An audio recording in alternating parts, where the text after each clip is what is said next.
where the mind is without fear and the head is held high, where knowledge is free.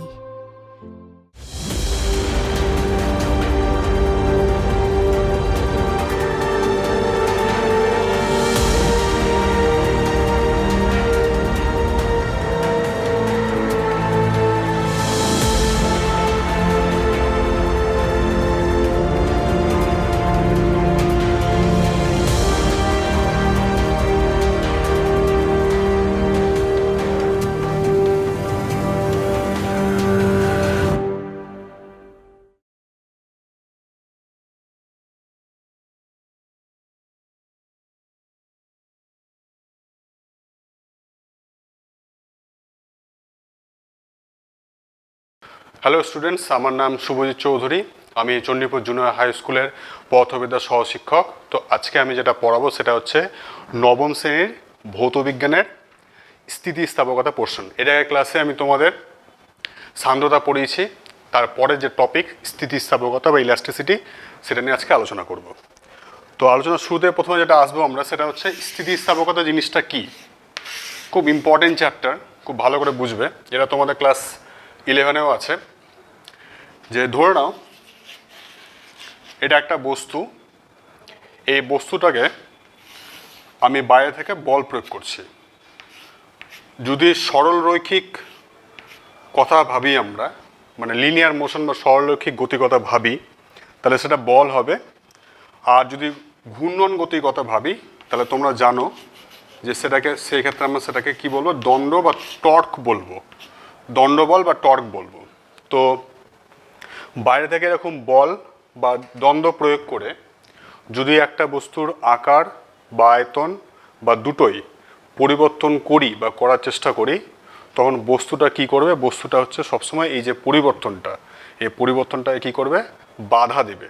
এই যে বাধা দেওয়ার যে ধর্মটা, সে ধর্মটাকে আমরা বলছি স্থিতিস্থাপকতা বা ইলাস্টিসিটি। তাহলে আরেকবার রিপিট করি, যে বাইরে থেকে বল বা দণ্ড প্রয়োগ করে একটা বস্তুর আকার বা আয়তন বা দুটোই পরিবর্তন করার চেষ্টা যদি করি বা পরিবর্তন করি, তখন বস্তুটা কি করবে, সেই পরিবর্তনের বিরুদ্ধে বাধা সৃষ্টি করবে। এই যে বাধা দেওয়ার যে ধর্মটা, সে ধর্মটা হচ্ছে স্থিতিস্থাপকতা। এবার পরের টপিক হচ্ছে যে স্থিতিস্থাপকতা কোন কোন বিষয়ের উপর নির্ভর করে। স্থিতিস্থাপকতা কোন কোন বিষয়ের উপর নির্ভর করে।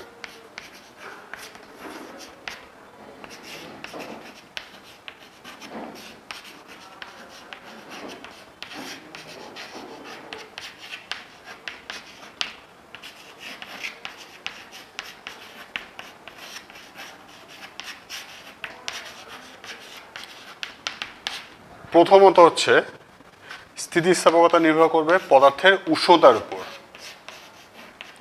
উষ্ণতা, টেম্পারেচার। উষ্ণতা বাড়লে পদার্থের স্থিতিস্থাপকতা কমে যায়। ব্যতিক্রম হচ্ছে ইনভার।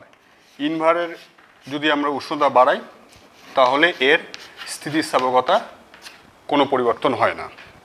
তাহলে স্থিতিস্থাপকতা প্রথম নির্ভর করবে হচ্ছে কার উপর, উষ্ণতার উপর। দ্বিতীয় নির্ভর করবে হচ্ছে অশুদ্ধি।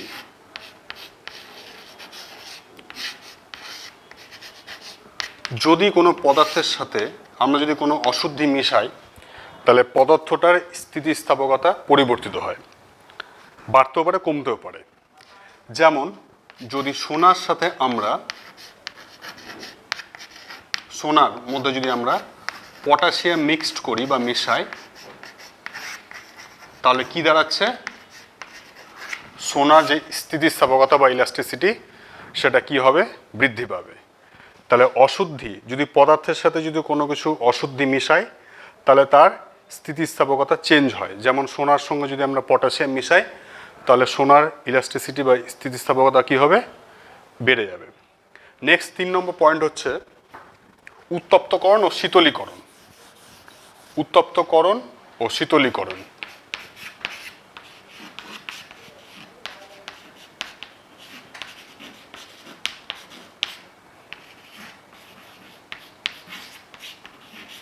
শীতলীকরণ, একটা বস্তুকে কি করলাম, গরম করলাম, গরম করে হঠাৎ করে ঠান্ডা করছি, গরম করলাম করে হঠাৎ করে ঠান্ডা করছি। তো যখনই হচ্ছে এটা করব তখন ওর মধ্যে কি তৈরি হবে, ওর মধ্যে একটা কেলাস তৈরি হবে, যার জন্য কি হবে, ওর যে ইলাস্টিসিটি সেটা কি হবে, কমে যাবে। তাহলে একটা বস্তুকে বা পদার্থকে যদি গরম করি, গরম করার পর তাকে আস্তে আস্তে যদি ঠান্ডা করি, তাহলে ওর মধ্যে কি তৈরি হবে, একটা ক্রিস্টাল বা কেলাস তৈরি হবে। এর ফলে কি হবে, ওর ইলাস্টিসিটি বা স্থিতিস্থাপকতা কি হবে, কমে যাবে। 4 নম্বর হচ্ছে পদার্থের অবস্থা। পদার্থের অবস্থা,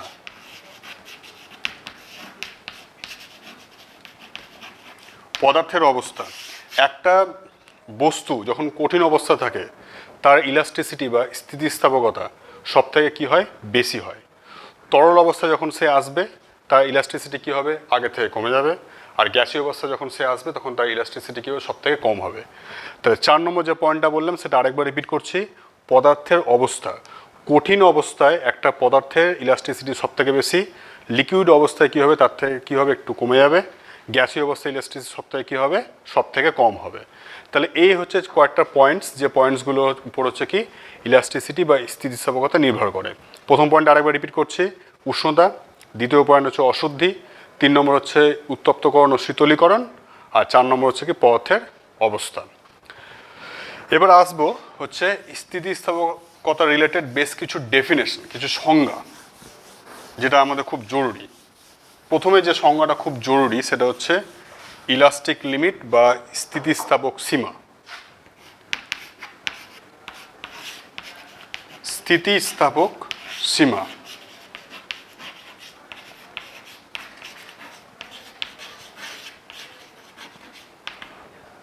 একটা ধরে নাও গার্ডার বা রবার, এটাকে যখন আমরা টানবো, টানার পর যখন ছেড়ে দেবো, সে গার্ডার বা রবারটা আগের অবস্থায় চলে আসবে। এ করে আস্তে আস্তে আস্তে আস্তে বলের পরিমাণটা বাড়াবো, সেটা তত বেশি করে কি হবে, প্রসারিত হবে। এবং যখন বলটা সরিয়ে দেবো তখন কি হবে, সে গার্ডার বা রবারটা কি হবে, আবার আগের অবস্থায় ফিরে চলে আসবে। কিন্তু এমন একটা অবস্থা আসবে যখন ওই গার্ডার বা রবারটার উপর যদি বাইরে থেকে বল প্রয়োগ করে যদি ছেড়ে দিই, তাহলে বস্তুটা কি হচ্ছে, আর আগের অবস্থায় ফিরে আসবে না। ওই যে অবস্থাটা, সেই অবস্থাটাকে আমরা কি বলছি, স্থিতিস্থাপক সীমা। তাহলে যেটা দাঁড়াচ্ছে যে একটা পদার্থের স্থিতিস্থাপক সীমা হচ্ছে এমন একটা অবস্থা, যে অবস্থাটা অতিক্রম করে গেলে বস্তুটার উপর যদি আমি বল প্রয়োগ করে যদি ছেড়ে দিই, তাহলে বস্তুটার আগের অবস্থায় আর ফিরে আসবে না। এটাকে পয়েন্টটাকে বলা হচ্ছে কি স্থিতিস্থাপক সীমা বা ইলাস্টিক লিমিট। এই অবস্থায় কি হবে, এই অবস্থায় বস্তুর মধ্যে একটা পার্মানেন্ট যে বিকৃতি সেটা কি হবে, সৃষ্টি হবে, স্থায়ী বিকৃতি সৃষ্টি হবে। একটা ইম্পর্টেন্ট পয়েন্ট, সেটা হচ্ছে স্থিতিস্থাপক সীমা। 2 নম্বর হচ্ছে পূর্ণ দৃঢ় বস্তু, পারফেক্টলি রিজিড বডি। একটা বস্তুর উপর বাইরে থেকে অনেকবার বল প্রয়োগ করছে, বল প্রয়োগ করেই যাচ্ছি, তা সত্ত্বেও যদি বস্তুটা যদি আকার বা আয়তন বা শেপে যদি কোনো পরিবর্তন না হয়, তাহলে সেই বস্তুটাকে আমরা বলবো হচ্ছে কি পূর্ণ দৃঢ় বস্তু। বাস্তবে কিন্তু পূর্ণ দৃঢ় বস্তু বলে কিন্তু কোনো কিছুর অস্তিত্ব নেই। তবে আমরা হিরে বা ডায়মন্ড, এটাকে হচ্ছে কি পূর্ণ দৃঢ় বস্তু বলতে পারি। নেক্সট হচ্ছে 3 নম্বর, পূর্ণ স্থিতিস্থাপক বস্তু। পূর্ণ স্থিতিস্থাপক বস্তু।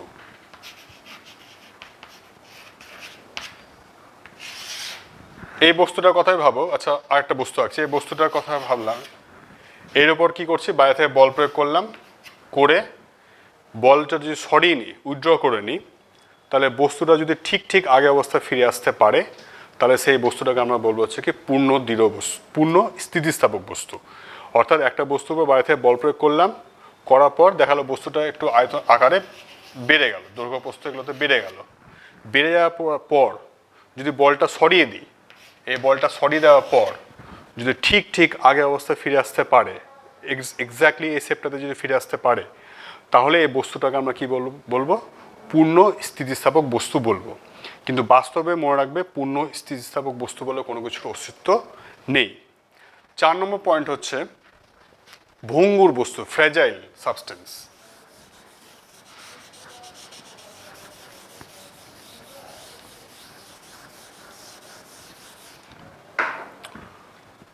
ভঙ্গুর বা ফ্র্যাজাইল কাঁচ একটা ভঙ্গুর বস্তুর উদাহরণ। কেন? কারণ যদি এর উপর যদি বাইরে থেকে বল প্রয়োগ করি তাহলে সেটা কি হচ্ছে, ভেঙে যাচ্ছে, সেটাকে আমরা বলবো হচ্ছে ভঙ্গুর বস্তু বা ফ্র্যাজাইল সাবস্টেন্স। 5 নম্বর ইম্পর্টেন্ট টপিক হচ্ছে, বিষয় হচ্ছে পীড়ন। পীড়ন যে কোনো একটা বস্তুকে যদি আমি বাইরে থেকে বল প্রয়োগ করি তাহলে স্থিতিস্থাপক ধর্ম অনুযায়ী ও কী করবে, ও সবসময় বলটাকে বাধা দেবে বা রেজিস্ট করবে, এই বলটাকে বাধা দেবে বা রেজিস্ট করবে। তাহলে বস্তুর মধ্যে তখন নিউটনের তৃতীয় সূত্র অনুসারে ওর যে বাধা দেওয়ার জন্য ওর মধ্যে কি হবে, একটা বল সৃষ্টি হবে। তো প্রতি একক ক্ষেত্রফলে বস্তুর মধ্যে যে বল সৃষ্টি হচ্ছে সেই বলটাকে আমরা বলছি হচ্ছে পীড়ন। আচ্ছা, পরের টপিক হচ্ছে পীড়ন। পীড়নটা খুব ইম্পর্টেন্ট, যে একটা বস্তুকে যখন হচ্ছে আমরা বাইরে থেকে বল প্রয়োগ করে বস্তুটার আকার বা আয়তন যখন চেঞ্জ করার চেষ্টা করি তখন নিউটনের তৃতীয় সূত্র অনুসারে বস্তুর মধ্যে গিয়ে একটা প্রতিক্রিয়া বলের সৃষ্টি হয়। তো বস্তুর মধ্যে যে প্রতিক্রিয়া বলের সৃষ্টি হচ্ছে ওই প্রতিক্রিয়া বলটাকে প্রতি একক ক্ষেত্রফলে আমরা বলি পীড়ন। তাহলে পীড়ন হচ্ছে কি, বল বাই ক্ষেত্রফল। বল বাই ক্ষেত্রফল, প্রতি একক ক্ষেত্রফলে ওর মধ্যে যে বল প্রতিক্রিয়া বলটা সৃষ্টি হচ্ছে সেটা হচ্ছে কি পীড়ন। তাহলে পীড়নের একক কী হবে, আগে এককটা বলি। এসআই পদ্ধতিতে পীড়নের একক হবে নিউটন পার মিটার স্কোয়ার। তোমরা জানো যে এসআই পদ্ধতিতে বলের একক হয় নিউটন আর ক্ষেত্রফলের একক হয় মিটার স্কোয়ার। আর সিজিএস পদ্ধতিতে কী হবে, সিজিএস পদ্ধতিতে হবে ডাইন পার সেমি স্কোয়ার। ডাইন পার সেমি স্কোয়ার। তাহলে মাত্রা কত হবে একটু বলে ফেলি চট করে। বলের মাত্রা কত হয় তোমরা জানো, ml (10⁻²). আর ক্ষেত্রফলের মাত্রা কত হয়, এল স্কোয়ার। তাহলে আমাদের যেটা দাঁড়াচ্ছে সেটা হচ্ছে m l ইনভার্স (10⁻²). এটা হচ্ছে পীড়নের মাত্রা। আরেকবার রিপিট করছি, এখানে কি হলো, এল আর এল কেটে ক্যান্সেল হয়ে গেল। তাহলে এলটা উপরে চলে গিয়ে কত হলো, -1 হলো, আর (10⁻²). তাহলে এটা হচ্ছে পীড়নের মাত্রা। এরপরের টপিক হচ্ছে বিকৃতি, স্ট্রেন।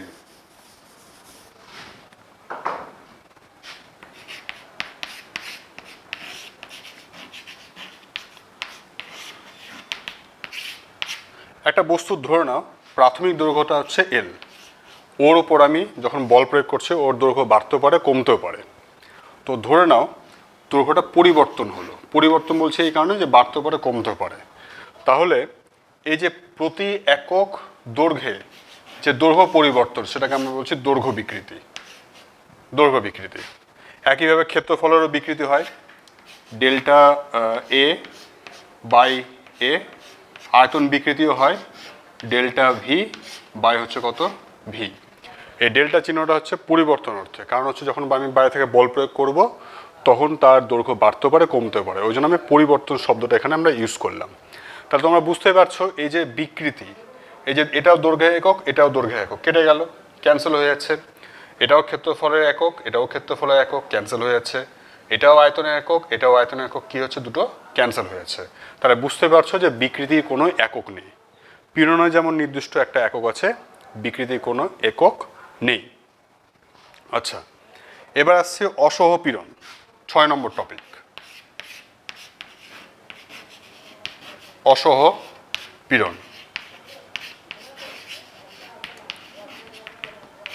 যখন একটা বস্তুর উপর আস্তে আস্তে ওজন বা ভার বা বল আস্তে আস্তে বাড়াতে থাকবো তখন কি হবে, ও বস্তুটা আস্তে আস্তে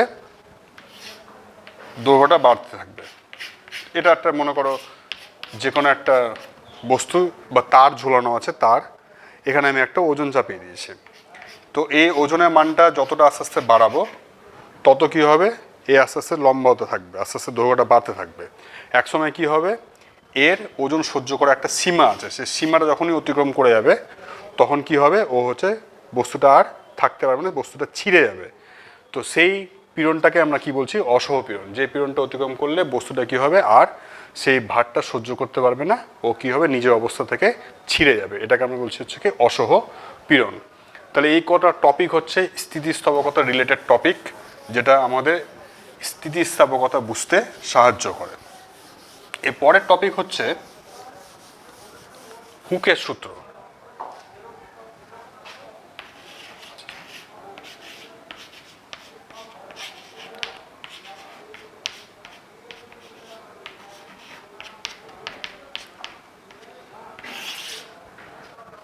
স্থিতিস্থাপক সীমার সম্বন্ধে তো আমি অলরেডি বললাম। মুখের সূত্রটা হচ্ছে এরকম যে স্থিতিস্থাপক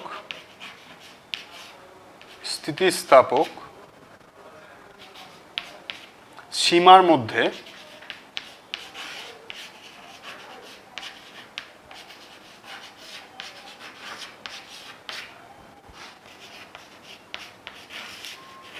পীড়ন বিকৃতির সাথে সমানুপাতিক। ঠিক আছে, সূত্রটা হচ্ছে এরকম, খুবই সহজ সূত্র। স্থিতিস্থাপক সীমার সম্বন্ধে তোমাদেরকে অলরেডি আমি বললাম। তো স্থিতিস্থাপক সীমার মধ্যে পীড়নটা বিকৃতির সাথে সমানুপাতিক। ঠিক আছে, বিকৃতি বাড়লে পীড়ন বাড়বে, বিকৃতি কমলে পীড়ন কমবে। এবার যখন হচ্ছে আমরা একটা এই ধ্রুবক সমানুপাতিক চিহ্নটা উঠাবো, তখন একটা ধ্রুবক বসাবো একটা। তো সেই ধ্রুবকটাকে আমরা বলছি হচ্ছে কি স্থিতিস্থাপক গুণাঙ্ক।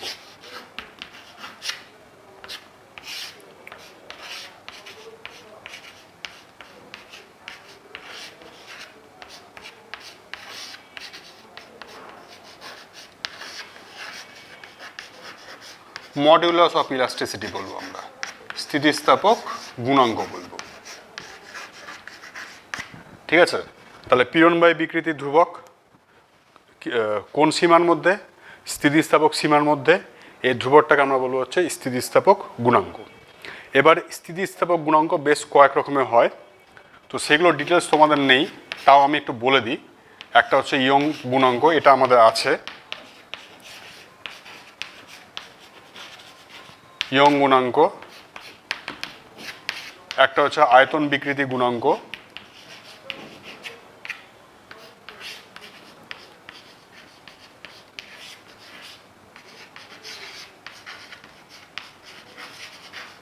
আর একটা হচ্ছে দৃঢ়তা গুণাঙ্ক বা রিজিডিটি মডুলাস। দৃঢ়তা গুণাঙ্ক বা রিজিডিটি মডুলাস।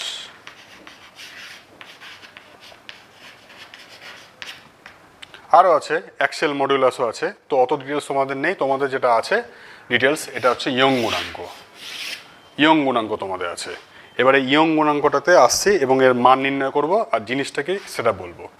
তার আগে একটু আরেকটা কথা বলে দিই, দুটো কথা বলার আছে। সেটা হচ্ছে, এক নম্বর কথা হচ্ছে যে এখানে তোমরা বুঝতে পারছো যে বিকৃতির কোনো একক নেই, একটা ডাইমেনশনাললেস কোয়ান্টিটি।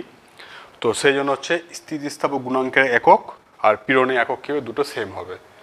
অর্থাৎ স্থিতিস্থাপক গুণাঙ্কের একক হবে এসআই পদ্ধতিতে নিউটন পার মিটার স্কোয়ার, আর একটা কী হবে ডাইন পার সেমি স্কোয়ার সিজিএসি ইউনিটে।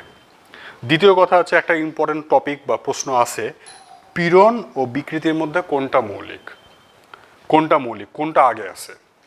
মনে রাখবে, পীড়ন আর বিকৃতির মধ্যে মৌলিক হচ্ছে বিকৃতি। কেন? কারণ বিকৃতি দিলে তুমি পীড়ন পাবে। একটা বস্তুকে তুমি যদি বাইরে থেকে বল প্রয়োগ করে তাকে বিকৃত করার চেষ্টা করো, তাহলেই পীড়ন সৃষ্টি হয়, মানে বস্তুর মধ্যে প্রতিক্রিয়া বলের সৃষ্টি হবে, যেটা বাইরে বলটাকে বাধা দেওয়ার চেষ্টা করবে। তো সেই জন্য পীড়ন আর বিকৃতির মধ্যে কোনটা মৌলিক? বিকৃতি সৃষ্টি হলে বস্তুর মধ্যে পীড়ন সৃষ্টি হবে। তো এই প্রশ্নটা তোমরা ভালো করে রাখবে, পীড়ন ও বিকৃতির মধ্যে কোনটা মৌলিক। এবার আসছি ইয়ং গুণাঙ্ক। একটা বস্তুকে যখন তার দৈর্ঘ্য বরাবর আমি বস্তুটাকে বল প্রয়োগ করে বস্তুটাকে দৈর্ঘ্যটা বাড়ানোর চেষ্টা করব বা কমানোর চেষ্টা করব, তখন ওর মধ্যে যে বিকৃতি আসবে সেটাকে আমরা বলবো হচ্ছে অনুদৈর্ঘ্য বিকৃতি।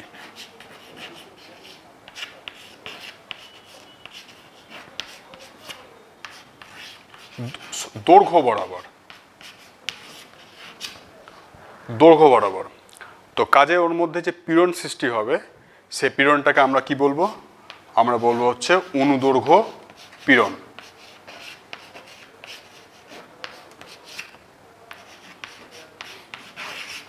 ঠিক আছে, তাহলে আবার বলি, একটা বস্তুকে যখন হচ্ছে আমি দৈর্ঘ্য বরাবর বল প্রয়োগ করে তার আকার বা আয়তন পরিবর্তন করার চেষ্টা করব, তখন ওর মধ্যে যে বিকৃতি সৃষ্টি হবে, সেই বিকৃতিটাকে আমরা বলবো হচ্ছে অনুদৈর্ঘ্য বিকৃতি, আর পীড়নটাকে আমরা বলবো হচ্ছে অনুদৈর্ঘ্য পীড়ন।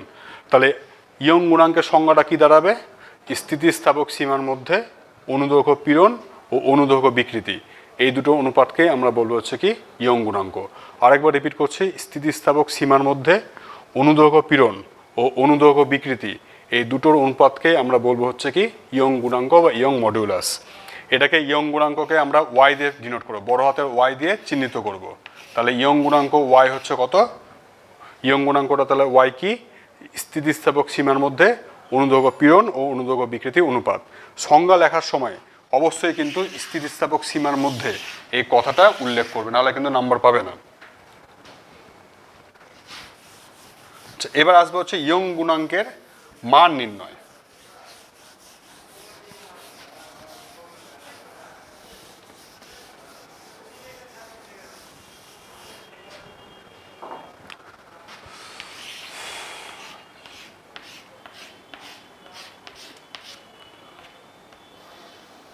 এটা একটা তার, এই তারটার প্রথমে দৈর্ঘ্য ছিল এল। এবার তারটার উপর আমি কি করলাম? বল প্রয়োগ করলাম। বল প্রয়োগ করার ফলে তারটার দৈর্ঘ্য মনে করো এল থেকে বেড়ে গিয়ে হলো এল প্লাস ডেল্টা এল। দৈর্ঘ্যটা বেড়ে বাড়লো কতটা? ডেল্টা এল পরিমাণ হচ্ছে আমার বাড়লো। কি করে বাড়লো? আমি এর উপর কি করেছি? একটা ওজন, এখানে একটা ওজন বল দিয়েছি, একটা ওজন চাপিয়েছি। প্রথমে ওজন ছিল না, তারপরে দেখো এখানে একটা ওজন চাপালাম, এম ভরে একটা ওজন চাপালাম। তাহলে ওজন বল কত হবে? ওজন বল কত হবে? mg হচ্ছে ওজন বল। এবার তারটার যে ব্যাসার্ধ, তারটা তো এরকম চোঙাকার তার হয় সাধারণত আমরা জানি। তো তারটার যে ব্যাসার্ধ, এই ব্যাসার্ধ মনে করা হচ্ছে ছোট হাতের আর। এটা তারটার ব্যাসার্ধ ছোট হাতের আর। তাহলে তারটার ক্ষেত্রফল কত হবে? প্রস্থচ্ছেদের, তারটার প্রস্থচ্ছেদের ক্ষেত্রফল কত হয়? চোঙের সূত্র তোমরা জানো, প্লাস পড়েছ। তারটির ক্ষেত্রফল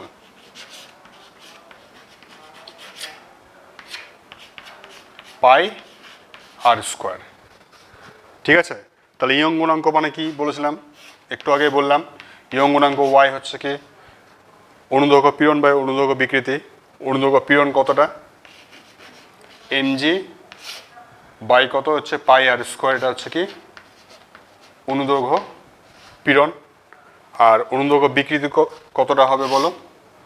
ডেল্টা এল বাই হচ্ছে এল, ডেল্টা এল বাই এল। ঠিক আছে? আবার রিপিট করছি কথাটা। এটা হচ্ছে একটা তার, এই তারটা প্রাথমিক দৈর্ঘ্য ছিল বড় হাতের এল। যখনই আমি এখানে একটা এম ভর চাপালাম, মনে করো একটা ইট চাপিয়ে দিলাম একটা, তো সেটা কি হলো? সেটা দৈর্ঘ্যটা বেড়ে গেল। কার জন্য? ওই ওজনের জন্য। তো দৈর্ঘ্যটা কতটা বাড়লো? ডেল্টা এল পরিমাণ বাড়লো। তাহলে হচ্ছে বিকৃতি কতটা হলো? দৈর্ঘ্য বৃদ্ধি বাই প্রাথমিক দৈর্ঘ্য, এটা হচ্ছে অনুদৈর্ঘ্য বিকৃতি। আর পীড়ন কতটা হলো? এই যে এটা হচ্ছে অনুদৈর্ঘ্য পীড়ন। পীড়ন মানে আমরা জানি বল বাই ক্ষেত্রফল। বলটা কত? এমজি, আর ক্ষেত্রফলটা কত হচ্ছে বলো? পাই আর স্কোয়ার। তাহলে এই যে ফর্মুলাটা, এটাকে একটু ঠিকঠাক করে লিখি। তাহলে আমি ওয়াই ইকুয়ালস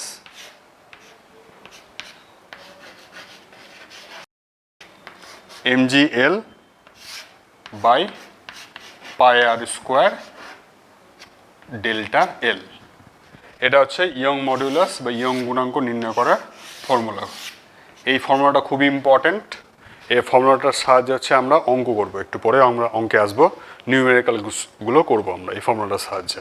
খুব ইম্পর্ট্যান্ট এটা একটা। তাহলে এড়িয়ে গেল হচ্ছে কি আমাদের ইয়ং মডিউলাস। এবার আছে স্প্রিং। একটু স্প্রিং নিয়ে আলোচনা করি, কারণ ইলাস্টিসিটি পোর্শনে স্প্রিং একটা গুরুত্বপূর্ণ ভূমিকা পালন করে।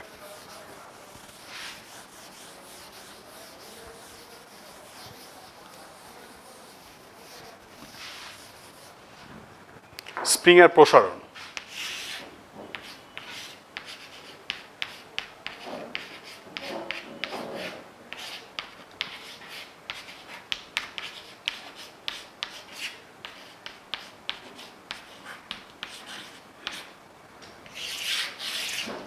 স্প্রিংয়ের প্রসারণ।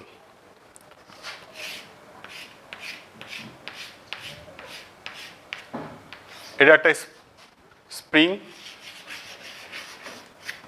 এই স্প্রিংটার উপর ধরে নাও আমি একটা এফ পরিমাণ বল প্রয়োগ করছি, এফ পরিমাণ বল প্রয়োগ করছি।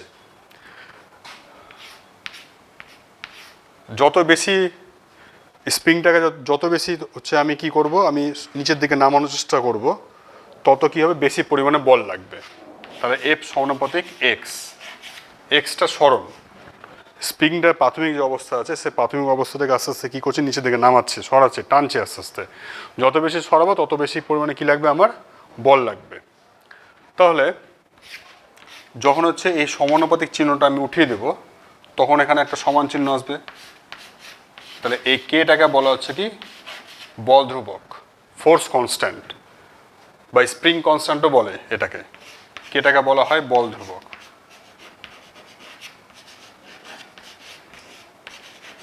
তো বল ধ্রুবকের সংজ্ঞাটা কি, যদি আমি এক্স সমান সমান যদি মনে করো হচ্ছে 1 নিই, তাহলে কে সমান সমান কত হচ্ছে বলো, এফ হচ্ছে। তাহলে কে সমান সমান কত হচ্ছে, এফ। তাহলে কোনো একটা স্প্রিংয়ের দৈর্ঘ্য একক পরিমাণ বাড়াতে যে পরিমাণ বল লাগছে সে বলটাকে আমরা কি বলছি, বল ধ্রুবক কে বলছি। তাহলে একটা জিনিস বুঝতে পারছো, কে এর মান যত বেশি হবে, কে এর মান যত বেশি হবে আমার তত বেশি পরিমাণে কি লাগবে, বল লাগবে। কে এর মান যত বেশি হবে আমার তত বেশি পরিমাণে বল লাগবে।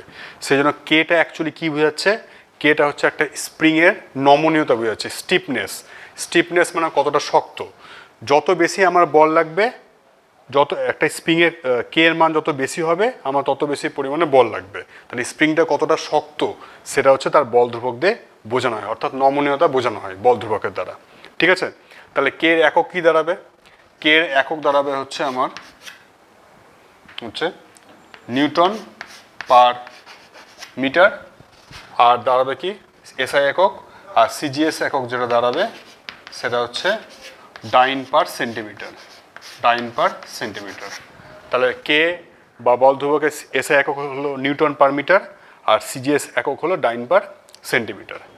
তাহলে এই গেল আমার থিওরি পার্টটা, যেটা আমাদের লাগবে, যে এটুকু বিষয়টা আমাদের আছে সিলেবাসে। এবার আমি আসবো এই ইলেকট্রিসিটি রিলেটেড কিছু নিউমেরিক্যালস, অঙ্ক, যেটা তোমাদের আছে পরীক্ষায়।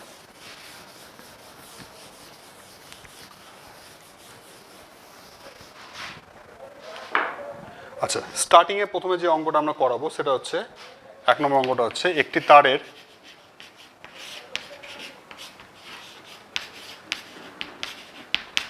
তারের বিকৃতি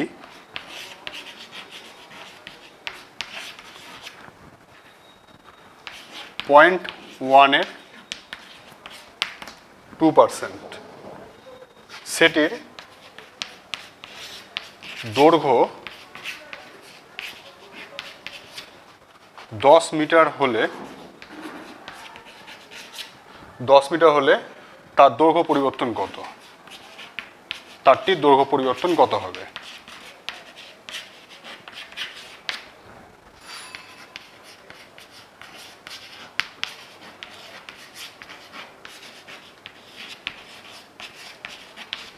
আবার অঙ্কটা বলছি, একটি তারের বিকৃতি হচ্ছে 0.1 2%, সেটির দৈর্ঘ্য 10 মিটার হলে সেটির দৈর্ঘ্য পরিবর্তন কত হবে। তো আমরা একটা জিনিস জানি যে বিকৃতি মানে কত, একটু আগে বললাম ডেল্টা এল বাই এল। বিকৃতি মানে কত, delta L by L. Delta এলটা দৈর্ঘ্য পরিবর্তন, এলটা হচ্ছে প্রাথমিক দৈর্ঘ্য। তো সেটা বিকৃতির মান কত দেওয়া আছে বলো, 0.1 2%, মানে 0.1/200, 0.1 2%। আচ্ছা, প্রাথমিক দৈর্ঘ্য কত দেওয়া আছে বলো, প্রাথমিক দৈর্ঘ্য দেওয়া আছে 10 মিটার, প্রাথমিক দৈর্ঘ্য দেওয়া আছে 10 মিটার। তাহলে আমাকে কী বের করতে হবে, তারটির দৈর্ঘ্য পরিবর্তন ডেল্টা এল বের করতে হবে। তাহলে বের করি, তাহলে ডেল্টা এল ইকুয়ালস কত হবে, 0.1 ইন্টু 2/100 ইন্টু এটার পাশে চলে গেল 10। ঠিক আছে, তাহলে কি হচ্ছে, এই পয়েন্টের জন্য এখানে কত নামলো, এটা নামলো 10 10 কেটে গেল। তাহলে ডেল্টা এল হচ্ছে আমাদের যেটা দাঁড়ালো সেটা হচ্ছে 0.02 মিটার। দৈর্ঘ্য পরিবর্তনের একক কি হবে, দৈর্ঘ্যের একক হবে, সেজন্য কত লিখলাম আমরা, মিটার লিখলাম। ঠিক আছে, তাহলে এটা হলো প্রথম নিউমেরিক্যালস। এবার দ্বিতীয় অঙ্কে আমি আসছি।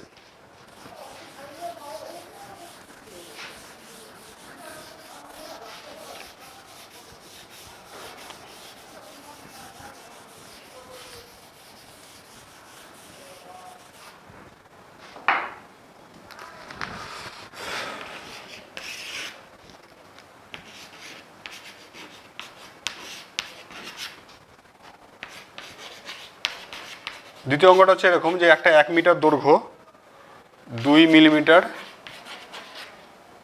ব্যাসযুক্ত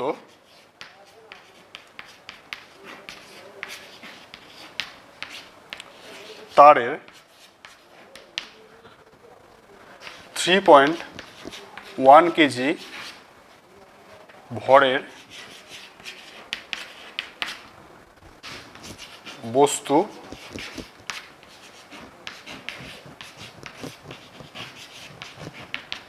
ঝুলিয়ে দিলে যদি 2 মিলিমিটার দৈর্ঘ্য বৃদ্ধি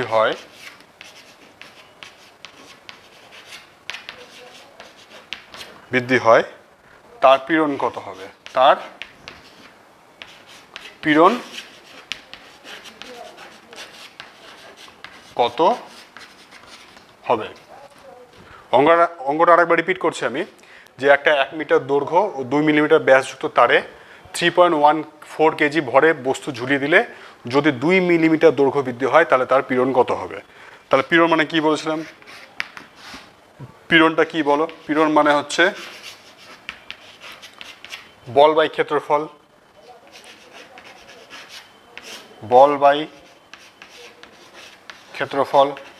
অঙ্ক করার সময় সবসময় একটা জিনিস মনে রাখবে, সবগুলো এককে তোমাকে একই এককে নিয়ে যেতে হবে। অর্থাৎ সিজিএস করলে পুরোটা সিজিএস, এসআই করলে পুরোটা এসআই করতে হবে। তাহলে বল মানে আমরা জানি এমজি, বল মানে এই ক্ষেত্রে কত জানি আমরা? এমজি। আর ক্ষেত্রফল কত হয় বলো? পায়ের স্কোয়ার। এমটা কত দেওয়া আছে বলো? 3.14 কেজি দেওয়া আছে। 3.14 কেজি লিখলাম। আচ্ছা, 3.14 কেজি। জি কত? জিটাকে আমরা একটা কাজ করলাম, জিটাকে হচ্ছে লিখলাম হচ্ছে 9.8। সবগুলো কি করলাম? এসআই করছি, কেজিতে করছি। জিটা হচ্ছে 9.8 মিটার পার সেকেন্ড স্কোয়ার। অভিকর্ষ ত্বরণের মান তোমরা জানো। পায়ের মান হচ্ছে অ্যাপ্রক্সিমেটলি কত হয়? 3.14 হয়। পাই মানে 22/7, আসন্ন মানে দেখবে কত হবে? 3.14 হবে। আরটা হচ্ছে ব্যাসার্ধ। ব্যাসার্ধটা কত দেওয়া আছে এখানে? ব্যাস দেওয়া আছে কত? 2 মিলিমিটার। এখানে একটা ব্যাপার বলা আছে, এখানে ব্যাস দেওয়া আছে কত? 2 মিলিমিটার। তাহলে ব্যাস দেওয়া আছে কত এখানে?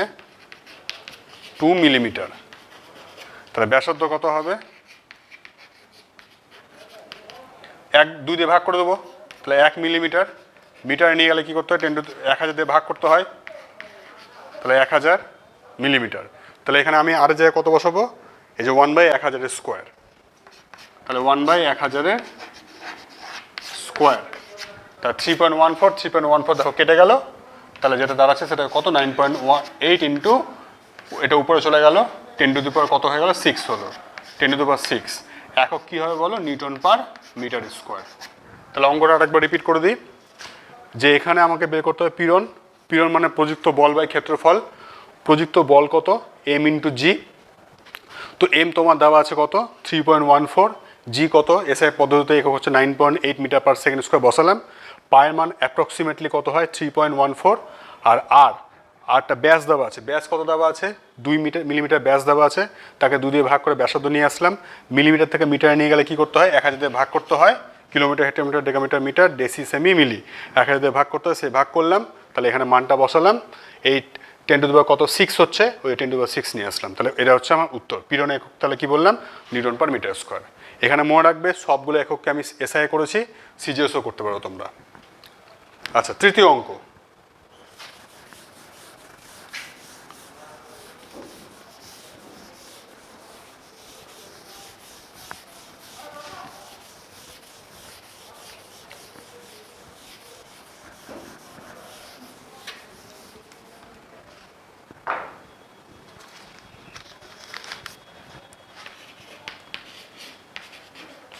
একটি 2 মিলিমিটার ব্যাসযুক্ত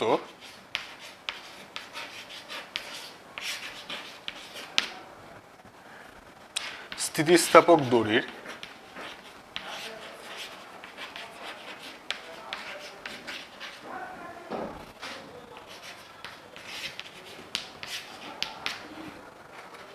স্থিতিস্থাপক সীমার মধ্যে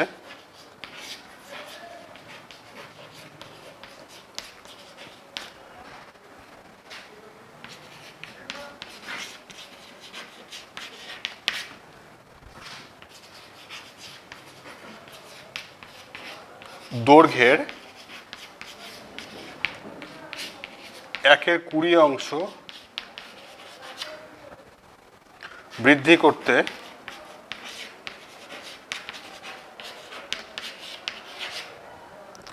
6.28 নিউটন বলের প্রয়োজন।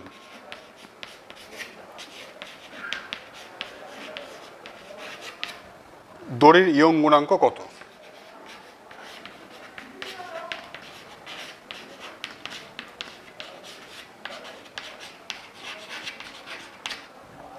দড়ির ইয়ং গুণাঙ্ক কত? আরেকবার রিপিট করছি অঙ্কটা। একটা 2 মিলিমিটার ব্যাসযুক্ত স্থিতিস্থাপক দড়ির স্থিতিস্থাপক সীমার মধ্যে দৈর্ঘ্যের 1/20 অংশ বৃদ্ধি করতে এত নিউটন বলের প্রয়োজন হয়। দড়ির ইয়ং গুণাঙ্ক কত? তার মানে আমার এখানে কী কী দেওয়া আছে দেখেন একটু ভালো করে। সেটা দেওয়া আছে, বল দেওয়া আছে, বলটা তোমার দেওয়া আছে।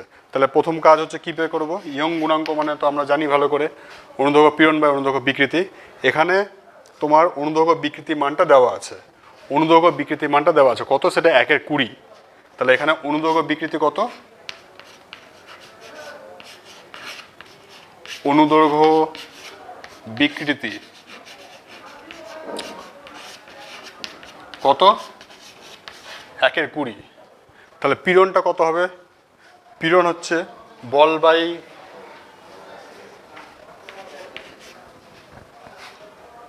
করব একটু,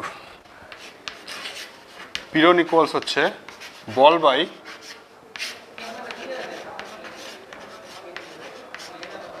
ক্ষেত্রফল।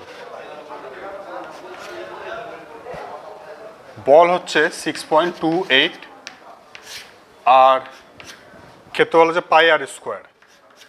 আগের মতনই দেখো তোমরা, ব্যাস কত দেওয়া আছে এখানে? আগের অঙ্কটার মতনই ব্যাস দেওয়া আছে 2 মিলিমিটার। তাহলে ব্যাসার্ধ কত হবে? 2/2। আর হচ্ছে ব্যাসার্ধ, রেডিয়াস, ব্যাসার্ধ হচ্ছে তাহলে 1 মিলিমিটার, মানে হচ্ছে 1/1000 মিটার, 1/1000 মিটার। তাহলে আমি এখানে বসিয়ে দিচ্ছি পাই আর স্কোয়ার, তাহলে 1/1000 মিটার। এটা হলো আমার কি? এটা হচ্ছে আমার পীড়ন, পীড়ন নিউটন পার মিটার স্কোয়ার। ঠিক আছে? তাহলে এটা দাঁড়াচ্ছে, যেটা দাঁড়াচ্ছে, আমি একটু উপরে লিখছি এটাকে, একটু উপরে আমি লিখছি বাম দিক ঘেসে। তাহলে আমার পীড়ন যেটা দাঁড়ালো, পীড়ন ইকুয়ালস যেটা দাঁড়ালো 6.28, পায়ের অ্যাপ্রক্সিমেট মান হচ্ছে 3.14, আগে অঙ্কটার ক্ষেত্রে বললাম। আর এটা উপরে চলে গেল, 10⁶ হয়ে গেল। তাহলে কত আসলো আমার? Newton per metre square. তাহলে এটা কেটে গেল দেখো, তাহলে 2 × 10⁶ এত নিউটন পার মিটার স্কোয়ার। এটা কার মান পেলাম? এটা অনুদৈর্ঘ্য পীড়নের মান পেলাম, অনুদৈর্ঘ্য পীড়ন। আর বিকৃতি মান তো দেওয়াই আছে তোমার, দেওয়া আছে 1/20। তাহলে আমাদের ইয়ং গুণাঙ্ক কত দাঁড়াবে? ইয়ং গুণাঙ্ক, ইয়ং গুণাঙ্ক কত দাঁড়াবে? অনুদৈর্ঘ্য পীড়ন বা অনুদৈর্ঘ্য বিকৃতি। অনুদৈর্ঘ্য পীড়ন কত? 2 × 10⁶, আর বিকৃতি কত? 1/20। তাহলে একক দাঁড়াবে হচ্ছে আমাদের কত? Newton per metre square. তাহলে এটা উপরে চলে গেল, তাহলে কত দাঁড়াবে? 40 × 10⁶ এত নিউটন পার মিটার স্কোয়ার। তাহলে আরেক অঙ্কটা রিপিট করে দিই। আমার এখানে কি দেওয়া আছে? একটা তার দেওয়া আছে, সেই তারটার ব্যাস হচ্ছে কত? 2 মিলিমিটার। ব্যাসার্ধ কত হবে? 2 দিয়ে ভাগ করলাম, করে ব্যাসার্ধে নিয়ে আসলাম, তাকে 1000 দিয়ে ভাগ করলাম, তাহলে মিটারে চলে আসলো সেটা। তারপরে কি করলাম? বিকৃতি দেওয়া আছে 1/20, নিয়ে পীড়ন বার করলাম। পীড়ন মানে বল বাই ক্ষেত্রফল। যে বল দেওয়া আছে কত? 6.28, আর ক্ষেত্রফল কত? পাই × 1000 স্কোয়ার। তাহলে অনুদৈর্ঘ্য পীড়নটা পেয়ে গেলাম। তাহলে ইয়ং গুণাঙ্ক কত হচ্ছে? অনুদৈর্ঘ্য পীড়ন বা অনুদৈর্ঘ্য বিকৃতি, এই 20টা কি হলো? উপরে চলে আসলো, 20 × 2 40, তাহলে 40 × 10⁶ এত নিউটন পার মিটার স্কোয়ার। ঠিক আছে? ইয়ং গুণাঙ্কে একক আর পীড়নে একক একই, নিউটন পার মিটার স্কোয়ার হলো। আচ্ছা, এই 3টা গেল অঙ্ক। আরেকটা আছে, টপিক করে দিই, স্প্রিং রিলেটেড অঙ্ক। ব্যাস, তাহলে আমাদের এই চ্যাপ্টারে যতগুলো অঙ্ক আছে সেই অঙ্কগুলো কভার হয়ে গেল।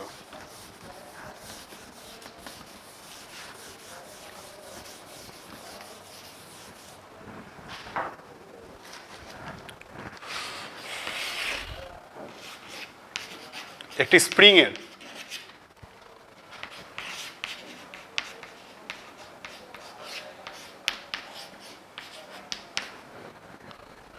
দুই সেন্টিমিটার দৈর্ঘ্য বৃদ্ধির জন্য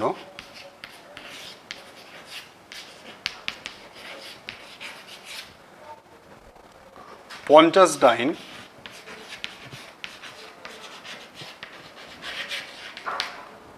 বলের প্রয়োজন।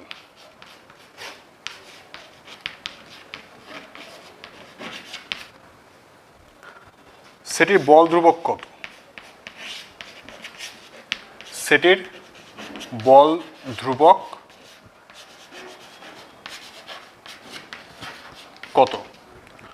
তো আমরা জানি, একটু আগে বললাম যে এফ ইকুয়ালস টু হচ্ছে কত জানি আমরা, কে এক্স। তাহলে কে এর মান চেয়েছে, এফ এর মান তোমার দেওয়া আছে কত, 50 ডাইন, আর এক্স এর মান কত দেওয়া আছে তোমার 2 সেন্টিমিটার। তাহলে বল ধ্রুবক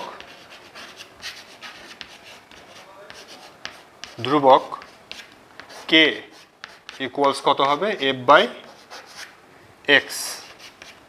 এফ হচ্ছে কত, এফ দেওয়া আছে 50, এক্স কত 2, তাহলে কেটে গেল। তাহলে সব দেখো কিসে দেওয়া আছে, সিজিএস না এসআই, সিজিএস এর বল একক ডাইন, দৈর্ঘ্য একক সেন্টিমিটার। তাহলে কত হবে, 25 ডাইন পার সেন্টিমিটার। তাহলে কে এর মান কত দাঁড়ালো, 25 ডাইন পার সেন্টিমিটার। তোমরা অঙ্ক যখন করবে তখন অবশ্যই একটু লিখে নেবে। আমরা জানি এফ সমান কে এক্স, এফ এর মান কত 50 ডাইন, এক্স এর মান কত 2 সেন্টিমিটার, এগুলো একটু লিখে দেবে, না লিখলে কিন্তু নাম্বারটা কাটা যেতে পারে। ঠিক আছে? তো এই হলো আজকে আমাদের মূল বিষয়টা, স্থিতিস্থাপকতা। আশা করি তোমরা বুঝতে পেরেছো। তো তোমরা খুব ভালো করে মনোযোগ সহকারে পড়াশোনা করো, আর পরবর্তীতে এরকম ক্লাস চলতে থাকবে। আমরা পরবর্তী ক্লাসে পরবর্তী টপিকগুলো নিয়ে আমরা আলোচনা করব। ধন্যবাদ।